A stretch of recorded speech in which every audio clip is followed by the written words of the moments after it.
రంగల్ శ్మశాన వాటిక నుంచి గుజరాత్ వెళ్లిపోతానని ప్రకటించిన వివాదాస్పద అఘోరి మళ్లీ ఏపీలో ఆదివారం ప్రత్యక్షమైంది. తాజాగా నవంబర్ 24 కర్నూలు జిల్లాలో పెట్టుడు మీసం గడ్డంతో కనిపించి అందరినీ ఆశ్చర్యపరిచింది. వరంగల్ శ్మశాన వాటికలో చితాభస్మం పూసుకొని గుమ్మడికాయ పగలకొట్టి క్షుద్ర పూజలు చేసింది. అఘోరి అంటే రెండు తెలుగు రాష్ట్రాల్లో భయానక పరిస్థితిని క్రియేట్ చేసింది.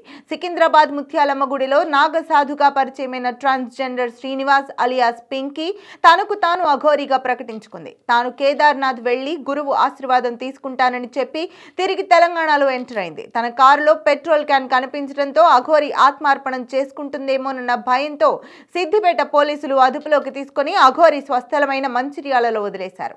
అఘోరికి కౌన్సిలింగ్ ఇచ్చి తెలంగాణ పోలీసులు మహారాష్ట్ర సరిహద్దు ప్రాంతమైన వాంకిడిలో వదిలేశారు. అక్కడి నుంచి ఏపీలో ఎంటర్ అయిన అఘోరి శ్రీకాళహస్తిలో పెట్రోల్ పోసుకుని ఆత్మార్పణం చేసుకునే ప్రయత్నం చేసింది. శ్రీశైలం మల్లికార్జున స్వామిని దర్శించుకున్న అఘోరి అక్కడి నుంచి విజయవాడ కనకదుర్గను దర్శించుకుంది. ఇక్కడతో రెండు తెలుగు రాష్ట్రాల పర్యటన పూర్తయిందని అందరూ ఊహించారు.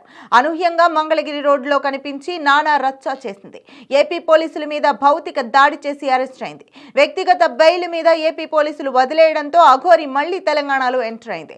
ఈసారి వరంగల్ శ్మశాన వాటికలో తాంత్రిక పూజలు చేయడంతో అందరి దృష్టిని ఆకర్షించింది. కర్నూలు జిల్లాలోని ఓ గ్రామంలో నిమ్మకాయలతో పూజలు చేయడంతో స్థానికులు అఘోరిని తరిమివేశారు.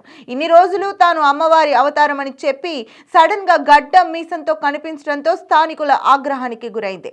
ఇప్పుడు మళ్లీ ఎక్కడ ప్రత్యక్షమవుతుందోనని తెలుగు రాష్ట్ర ప్రజలు ఎదురు చూస్తున్నారు. రెండు రాష్ట్రాల పోలీసులు అఘోరిని ఇంతవరకు అరెస్ట్ చేసి రిమాండ్కు పంపకపోవడం చర్చనీయాంశమైంది.